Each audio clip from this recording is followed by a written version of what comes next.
जय हिंद दोस्तों। जैसा कि अपन पहले मैथ पढ़ा करते थे लेकिन कुछ कारणवश बीच में छूट गया था। अब टोटल तरीके से चैनल का नाम भी चेंज हो गया है और अपन पढ़ेंगे भी तरीके से। तो सबसे पहले कोई बात नहीं, जो हुआ उसके बारे में बात कर लेंगे, कहाँ थे, क्या पढ़ रहे थे, क्या कर रहे थे। तो इसके साथ साथ अपन पढ़ना स्टार्ट करते हैं। पहला चैप्टर अपना वही है, संख्या पद्धति, वहीं से स्टार्ट करते हैं।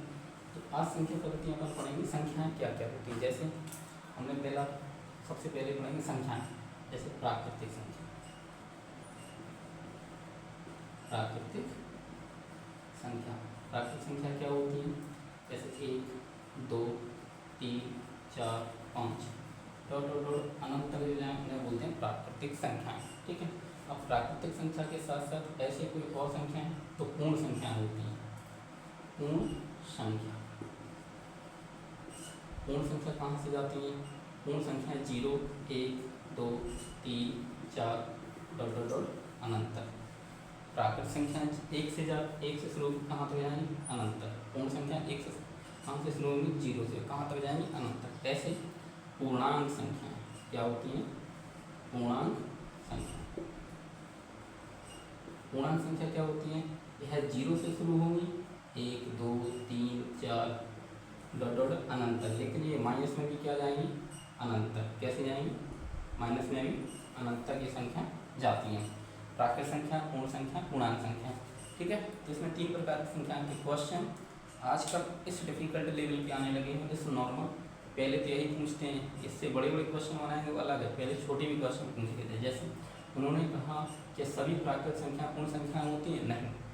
सभी प्राकृतिक संख्याएँ पूर्ण संख्याएँ होती हैं कि नहीं होती? इस प्रकार से क्वेश्चन बनाएगा या पूछ लेगा पूर्ण संख्या प्राकृतिक संख्या होती है क्या, इस प्रकार से क्वेश्चन बनाता चलेगा। तो हमें सबसे पहले ये रखना होता है कि पूर्ण संख्या कहाँ से शुरू हो रही है, पूर्णांक संख्या कहाँ से शुरू हो रही है, प्राकृतिक संख्या कहाँ से शुरू हो रही है। एक संख्या लिख लो, ये हमेशा काम आएंगी। जब अपन बड़ा बड़ा मैथ सोल्व करेंगे तब इसको अच्छे से हमको करना होगा। इनको उतार लो, फिर इसके बाद अपन और संख्या पढ़ते हैं।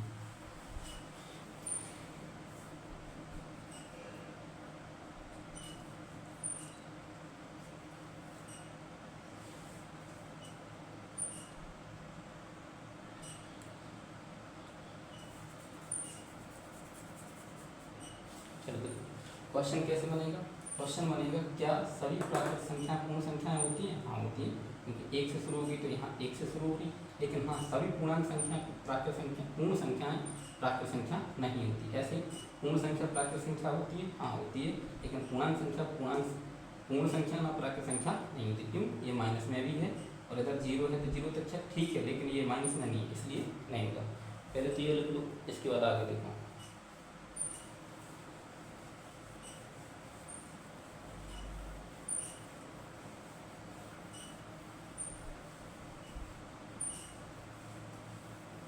क्वेश्चन कैसे बनेगा? क्वेश्चन भी हल करते हैं। चलो क्वेश्चन बनेगा जैसे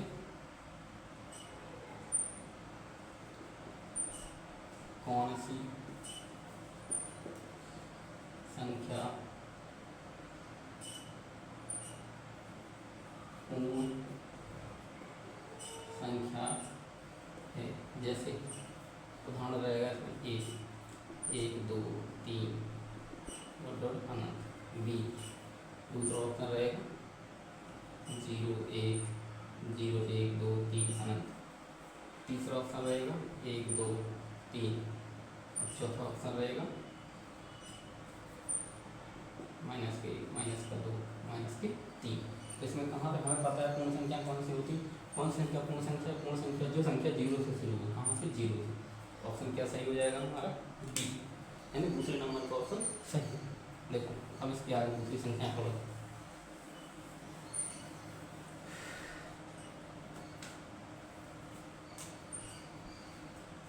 अब दूसरी संख्या है टॉपिक 2 का।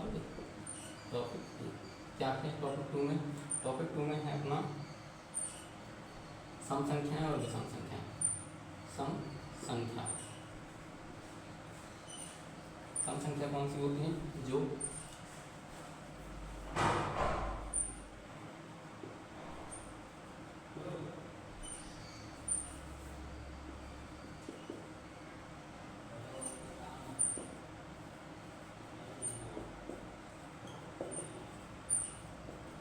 जैसे सम संख्या का संख्या होती है जो दो के पहाड़े से कटे, जैसे 2, 4, 88, 100, 50, 150, ये सब किससे कटेंगे? 2 से। और विषम संख्या है,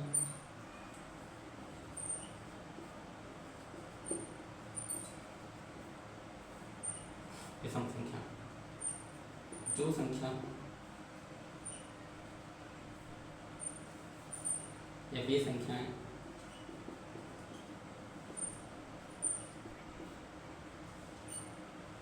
संख्याएं जो दो के पहाड़े से ना कटे, जैसे 1 है, 3 है, 5 है, 7 है, 11 है, 19 है, 27 है, 55 है, 97 है। ठीक है। सम संख्या कौन सी संख्या होती है? जो दो के पहाड़े में आए वो सम संख्या है। विषम संख्या जो दो के पहाड़े में ना आए वो विषम संख्या है। ठीक है। इनको उदाहरण के आगे करवाते हैं।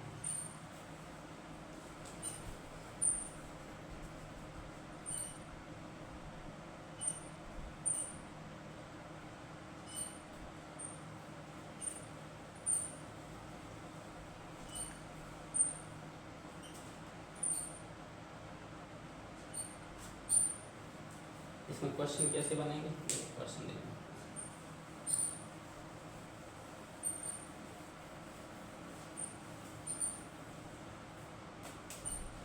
क्वेश्चन बनता है इसमें सम संख्या है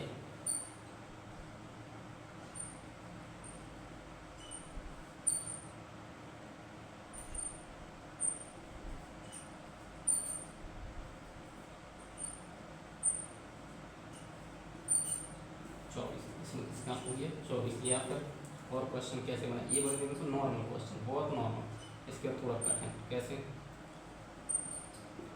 सम संख्या का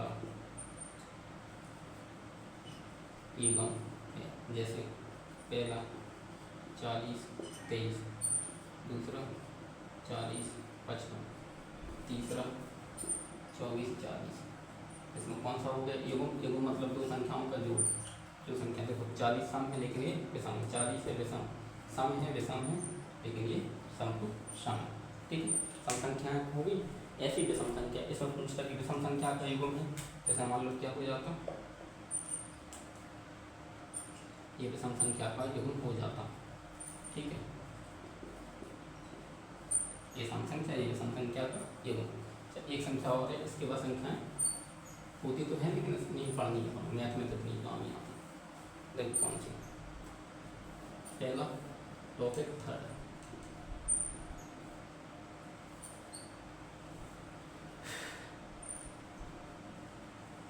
भाज्य संख्या, दो डेफिनेशन देखो।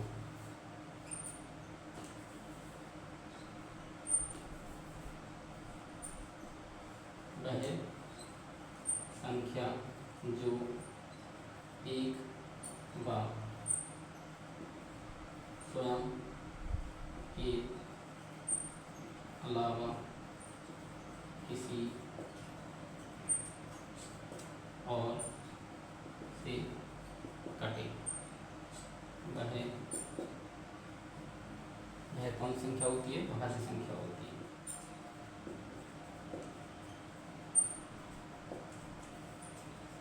जैसे सबसे छोटी भाज्य संख्या कौन सी है? 4। फिर कौन सी है तुम्हारी? 6।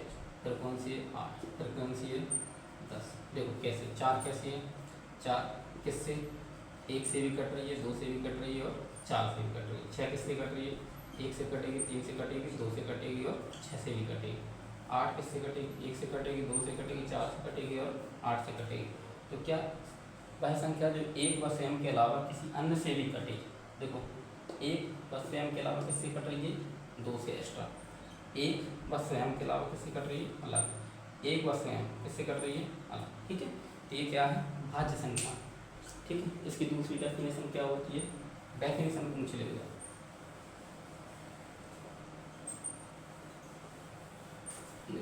भाज्यों की आवाज देखो,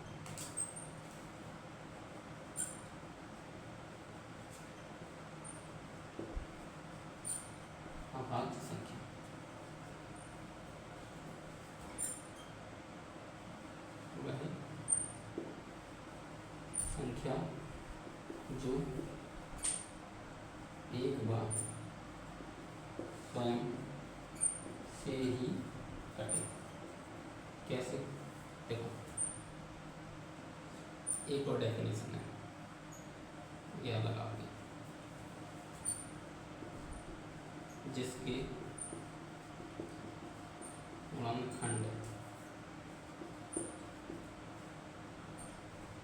दो हों। जैसे तुम कहो एक तो किससे कट रही है? अकेली एक से, इसके गुणनखंड दो नहीं है, तो ये अभाज्य संख्या नहीं है, तो दो दे दो। दो किससे कटेगी? एक से कटेगी और दो से कटेगी। यही लिखा, वह संख्या जो एक बस स्वयं से ही कटे उसे क्या कहते हैं? अभाज्य संख्या कहते हैं। और इसके गुणनखंड कितने होने चाहिए? गुणनखंड दो होने चाहिए। जैसे एक हो गया और दो हो गया। तीन देखो, तीन का क्या है? एक है और तीन है। पाँच देखो, एक है और पाँच है। सात देखो, एक है और कितना है? सात है। ठीक है, इनके गुणनखंड कितने हैं? दो। अगर गुणनखंड दो हैं, हमें कितनी संख्या होनी चाहिए? गुणनखंड दोनों होने चाहिए। ठीक है, हमें अभाज्य संख्या कम पूछता है, लेकिन अभाज्य संख्याओं की संख्या पूछता है। क्वेश्चन देखो, क्वेश्चन बनते हैं तो कैसे बनेंगे।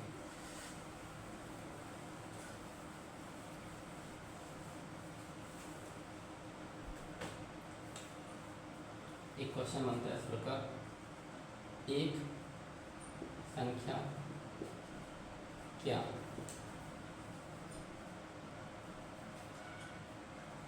भाज्य व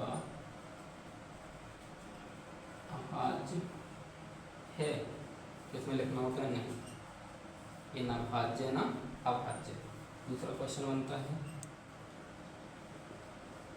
सबसे छोटी अभाज्य संख्या। सबसे छोटी अभाज्य संख्या कौन सी थी? दो। ठीक है, फिर पूछिएगा तीसरा क्वेश्चन, दो अंकों की सबसे बड़ी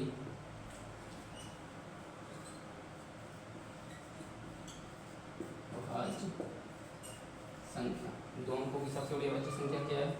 97।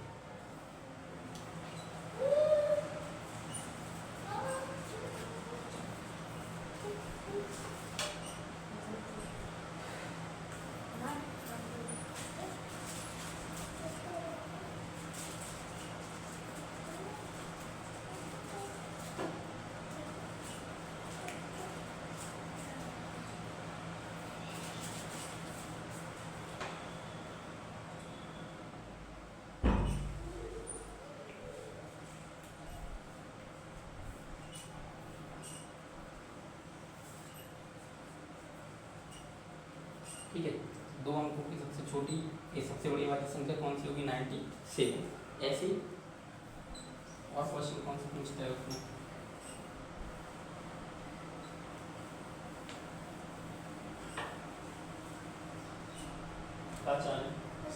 जाओ,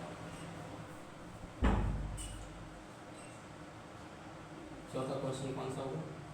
तीन अंकों की सबसे बड़ी, तीन अंकों की छोटी करो पहले, फिर बड़ी।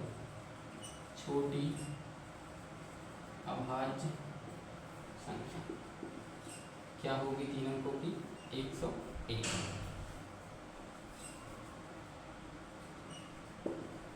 तीन अंकों की सबसे बड़ी अभाज्य संख्या। सबसे बड़ी अभाज्य संख्या कितनी होगी? तीन अंकों, 997। कितनी होगी? 997। ये डायरेक्ट क्वेश्चन पूछे जाते हैं। रेलवे, एसएससी, बैंक, इनमें डायरेक्ट क्वेश्चन पूछता है, पुलिस में ज़्यादातर। इसलिए इससे आगे कौन से, इसलिए हम 100 तक क्या करेंगे? 100 तक तो तुम्हें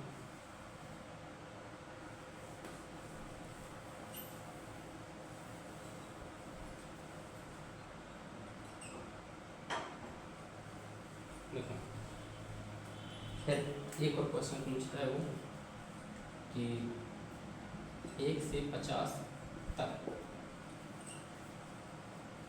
अभाज्य संख्या है कितनी है? 15। कितनी है? 15। दूसरा 50 से 100 तक अभाज्य संख्या होती है। ये डायरेक्ट क्वेश्चन ये से कैसे पूछे, कितनी में कितनी होती है? 10। कितनी होती है? 10। फिर दूसरा पूछे वो 1 से 100 तक अभाज्य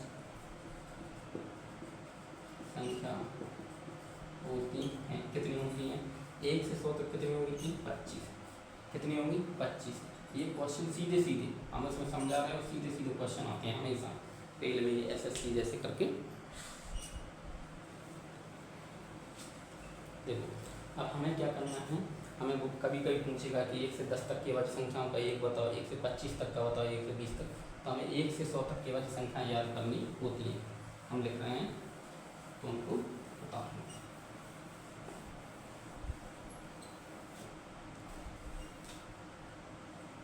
2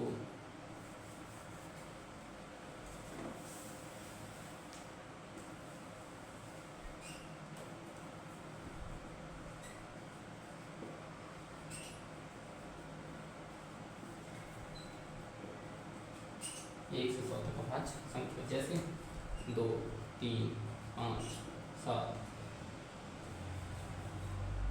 11 13 17 19 23 29 31 37 37 के बाद 41 43 47 53 59 53 59 61 67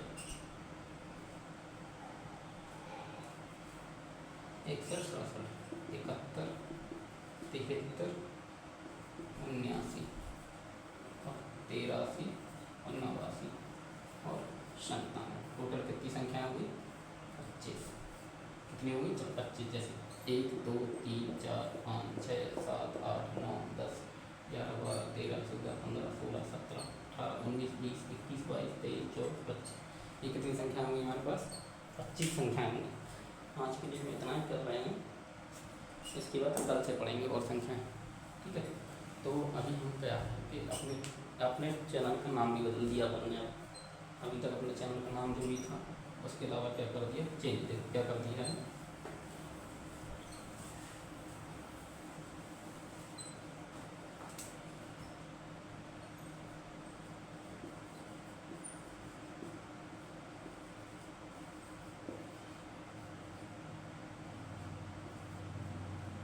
दीपक मैथ्स 14 कर दिया है हमने इसका नाम। ठीक है, अब इसी नाम से इस चैनल को अपन चलाएंगे।